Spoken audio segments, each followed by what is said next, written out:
नमस्कार, मी रुताली ओंकार कुलकर्णी.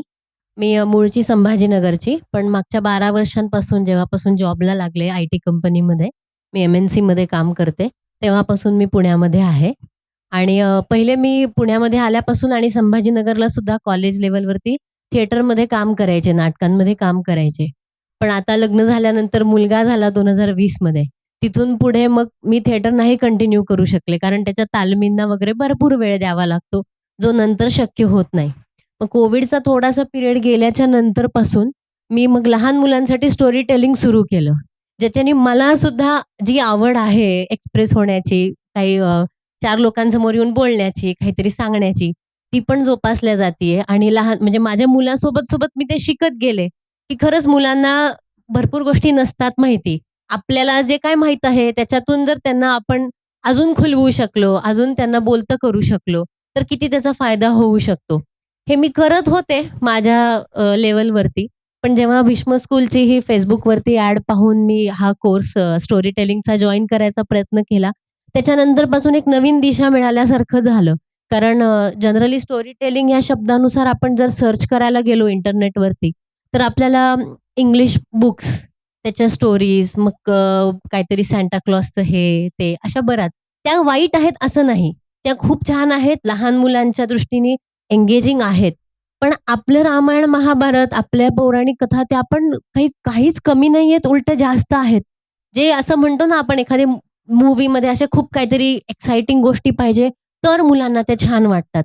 पण हळू आता मी बदलता ट्रेंड पाहिलाय, की सुपरमॅन, स्पायडरमॅनपेक्षा हनुमान, मग रामायण, मग हे जास्त आवडायला लागलंय. माझा मुलगा कृष्णाची एक मूव्ही आहे Hotstarवरती. दररोज ती एकच मूव्ही बघतो. तो दुसरं काहीच बघत नाही. 2.5-1 तासाची मूव्ही म्हणजे रोज एवढा वेळ नाही बघत, पण एक 15-20 मिनिटं, अर्धा तास जो काही दिवसभरात टीव्ही बघतो. एकच मूव्ही परत-परत कोण किती बघू शकेल? कारण कृष्णाचं चरित्रच इतकं इंटरेस्टिंग आहे, की त्याच्यातली एक जरी गोष्ट आज आपण सांगितली ना 10 मिनिटासाठी, तरी पण ती त्या सुपरमॅन, स्पायडरमॅन सारख्या ह्याच्यानी मुलांना आवडण्यासारख्या आहेत. आणि मग हा कोर्स जॉइन केल्याच्या नंतर मला लक्षात आलं, की आपण ह्या सगळ्या गोष्टींकडे न वळता त्या सगळ्या गोष्टी सांगण्यासाठी खूप जनता आहे, मीडियम आहेत. लोकं ऑलरेडी त्याचा भरपूर वापर करतायत. पण आपली संस्कृती, आपल्या गोष्टी भलेही मुलांना तत्त्वज्ञानाच्या लेव्हलवरती ते नाही कळणार. पण रामाने नेमकं काय केलं? वनवासात गेला म्हणजे काय झालं? मग जंगलात होता का? मग प्राणी-पक्षी आले का? मग वाघ आला तर त्यांनी काय केलं? असे जे काही प्रश्न एक-एक सांगताना उद्भवत गेले मुलांच्या मनामध्ये, त्याच्याने मला नक्की जाणवलं, की आपण जे म्हणजे भीष्म स्कूलचे धन्यवाद जसे आपण सगळे म्हणतोच आहे. आम्हाला विचार करायला वेगळी दिशा मिळाली. प्रत्येकजण कुठल्यातरी बॅकग्राऊंडनी आलंय. पण इथून पुढे काय करायचं याची दिशा मिळण्यासाठी या कोर्सचा खूप जास्त फायदा होताना दिसतोय आपल्या सगळ्यांना आणि सगळे मिळून पुढे सुद्धा संलग्न राहूच संस्थेशी आणि तुमच्या कार्यामध्ये आम्ही जे काही अजून मदत करू शकतो, भार तुमचा हलका करण्यासाठी, ते करण्यासाठी आम्ही खरंच उत्सुक आहोत सगळेच. सगळ्यात पहिले तर आपण जेव्हा सगळेजण बोलत होतो, आपला परिचय देत होतो, तेव्हा मला एक गोष्ट जाणवली, की सगळेजण वेगळ्या-वेगळ्या मीडियममधून आलेले आहेत. म्हणजे आजकाल काय होतं, Instaवर पोस्ट पाहिली किंवा Facebookवर पोस्ट पाहिली तर माहीत असतं. फार-फार तर पेपरवरती आपण कुठेतरी ॲड वगैरे बघतो. पण भीष्म स्कूलचं खरंच मला कौतुक वाटलं. त्यांनी रेडिओवरती सुद्धा ॲड दिली होती. सोशल मीडियावरती तर असतेच. माउथ टू माउथ पब्लिसिटी अर्थात झाली असणारच आहे.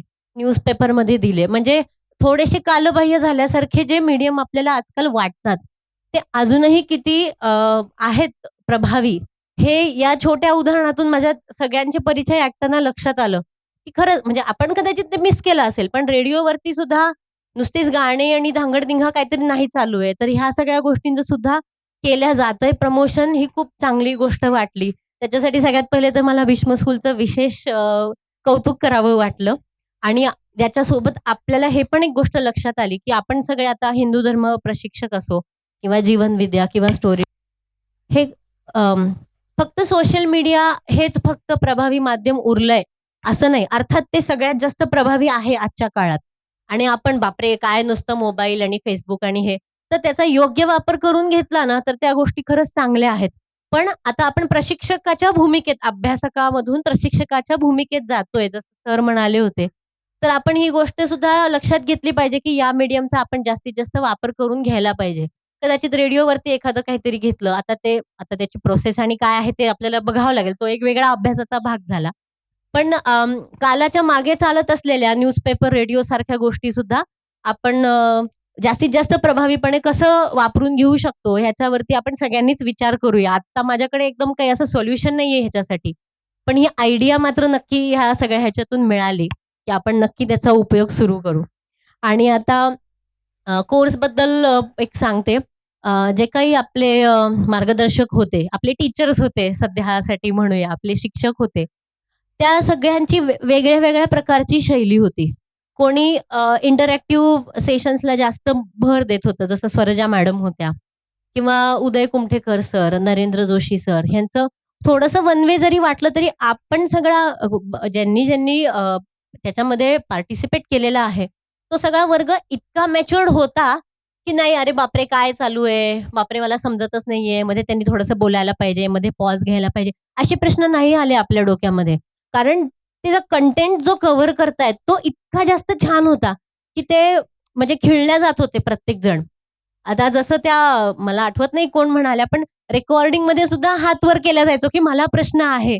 खरंच त्या लेव्हलवरचं गुंतवणूक होती ह्या सगळ्या टीचर्सची. आणि स्वरजा मॅडमचे जास्त लेक्चर्स झाले स्टोरी टेलिंगचे. तर मला असं एक रिलेटिव्ह मी हे करत होते, की स्वरजा मॅडम ना क्लास टीचर वाटत होत्या. आणि बाकीचे सब्जेक्ट टीचर्स वाटत होते, की ते इन अँड आउट असतात. येतात, गणित शिकवून जाणार, विज्ञान शिकवून जाणार, मराठी शिकवून जाणार. पण आपली क्लास टीचर म्हणजे एक अशी गो टू पर्सन असते आपल्यासाठी, की आपण त्यांना काहीही विचारू शकतो. तसे आम्ही सगळे सुद्धा स्वरजा मॅडम सोबत म्हणजे 9 वाजता सेशन संपलं समजा. त्यांना जो काही भाग पूर्ण करायचा आहे आजच्या तासामध्ये, तो झाला.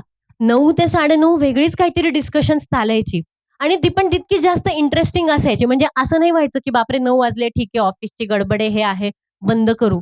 असं कधीच नाही वाटायचं. प्रश्नांमधून सुद्धा नवीन-नवीन गोष्टी काय-काय कळत जायच्या. आणि ते किती इफेक्टिव्ह आहे हे आता सगळेजण जमल्यानंतर कळालं. कारण काय झालं मी उशिरा आले आणि तोपर्यंत सगळ्यांचा घोळका झालेला होता, बोलत होत्या. आणि सगळ्यांनी असं इंटरव्ह्यू घेतल्यासारखं मला, "चल माझं नाव सांग, माझं नाव सांग." म्हटलं बापरे! खरंच नाही समजत आहे. मला नाव नाही आठवले. निम्म्या जणांची नावं नाही आठवले. पण तुम्ही तो हा प्रसंग सांगितला होता, तुम्ही हा किस्सा सांगितला होता. ह्या गोष्टी जास्त लक्षात राहिल्या आणि ह्या गोष्टी आपला जो तासाचा भाग आहे, जो काही कंटेंट आहे, ह्याच्या पलीकडे झालेल्या गोष्टी होत्या. म्हणजे त्या स्टोरी टेलिंगच्या कोर्सच्या सोबत सुद्धा एक वेगळं स्टोरी टेलिंग आमचं इंटरॅक्टिव्ह चालू होतं. ते खूप छान वाटलं आणि मग मॅडम पण तेच म्हणायच्या, की असं नाही की तुम्ही एखादी गोष्टच घेतली पाहिजे. तीच पूर्ण कव्हर केली पाहिजे. तुम्ही प्रसंगावर्णन घ्या. एखादी वाचलेली काहीतरी गोष्ट सांगा. एखादी सत्य घटना आहे, ते ती नुसती मांडा. काहीतरी एक करत राहा, ज्याच्यानी आपण हळू-हळू एक्सप्रेस व्हायला सुरुवात होते. आणि मग म्हणून मला स्वरजा मॅडमचे सेशन्स तर म्हणजे सगळ्यांचेच आवडायचे, काही त्याच्यामध्ये वाद नाही. पण त्यांनी ना आम्हाला विचार करायला हे केलं, उद्युक्त केलं. रोज आम्हाला छोटासा काहीतरी होमवर्क द्यायच्या. याच्यावरती विचार करून या. एखादा व्हिडिओ पाठवायच्या, लिंक पाठवायच्या. हा व्हिडिओ सविस्तर बघून या. 2-3 दिवस झाले त्यांनी विचारलं. एक साधा मेहमूदचा तो व्हिडिओ होता. 4 मिनिटाचा व्हिडिओ. इतका सुंदर होता तो. एका मूव्हीचा सीन होता. मला आता त्या मूव्हीचं नाव नाही आठवत आहे. पण त्याच्यासाठी पण त्यांनी 2-3 दिवस आमच्यासोबत फॉलोअप घेतला, की पाहिला की नाही तो व्हिडिओ. आता YouTubeवर व्हिडिओ बघायला कोणाला नाही आवडत. पण ते असाइनमेंटच्या दृष्टीने जर असा काहीतरी इंटरेस्टिंग अभ्यासक्रम आला, तर नक्कीच ते सगळ्यांना आवडत जातं. आणि स्वरजा मॅडमचं मला आठवतंय त्या कोकणात राहतात. कोकणाच्या आहेत मुळात. वापीला राहतात हां. तर त्यांनी सेशनच्या शेवटी असं म्हणलं, की "माझं घर आहे मोठं. तुम्ही सगळेजण या. आपण 2 दिवसाचा काहीतरी प्लॅन वगैरे बनवू." ते काय प्रत्यक्षात नाही होऊ शकलं. पण असं आपण म्हणजे इथे फुल स्टॉप नको द्यायला. ही तर मला असं वाटतं हा श्री गणेश झालाय. आत्ताशी आपल्या पानावर श्री लिहिल्या गेलंय. आता इथून पुढचं सगळं आपल्याला लिहायचंय. आपण सगळे मिळून काही करू शकतो. आपल्या पातळीवरती काहीतरी करू शकतो. प्रत्येकाच्या वेगळ्या-वेगळ्या गोष्टींमध्ये हे आहेत.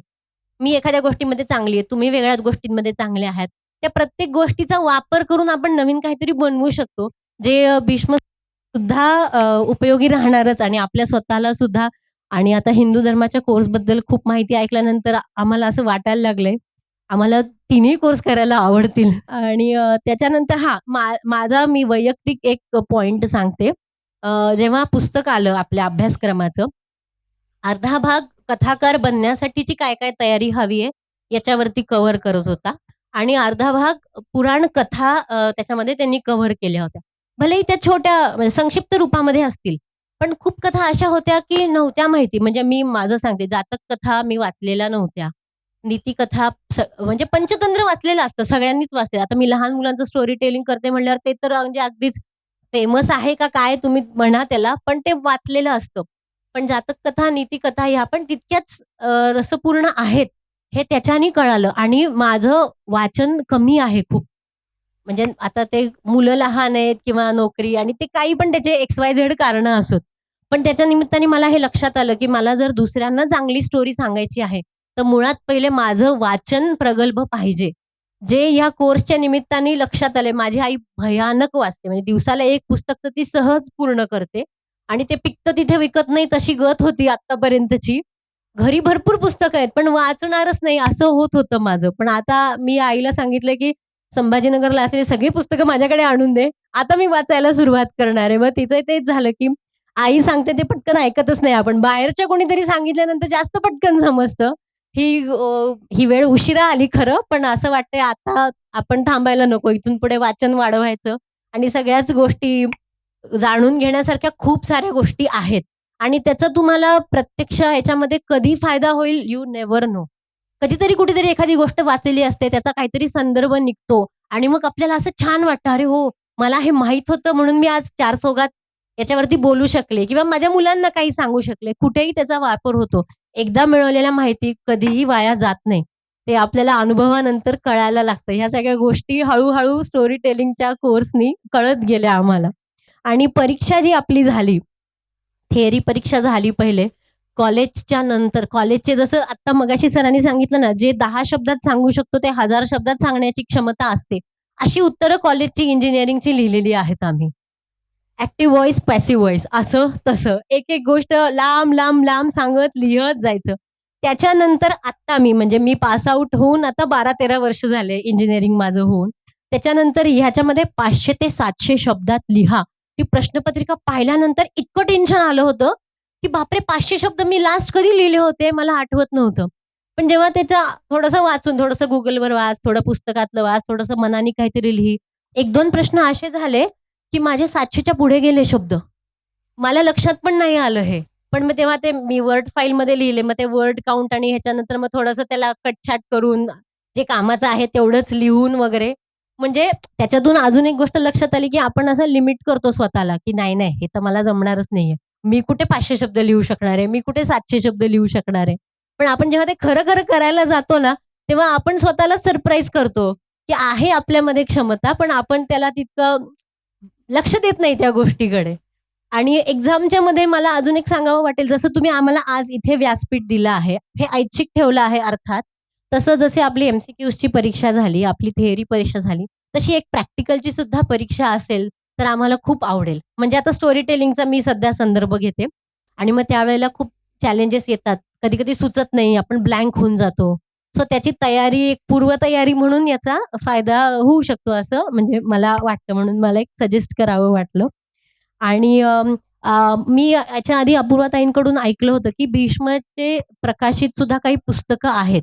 तर ते आपल्या ऑफिसमध्ये सुद्धा आज उपलब्ध असतील, तर कार्यक्रमाच्या शेवटी आम्हाला बघायला आवडतील. म्हणजे त्याच्यातले काही आपण विकत घेऊ, घरी घेऊन जाऊ, अजून 4 लोकांना पाठवू. कारण नंतर स्पेशली त्याच्यासाठी येऊन मी पुस्तकं घेऊन जाते, असं फार कमी वेळेला होतं. आपण दुरून येतो. काही लोकं मुंबईवरून वगैरे पण आलेली आहेत. पण आज जर ते आम्हाला बघायला मिळाले, काही खरेदी करता आले, तर ते आवडेल.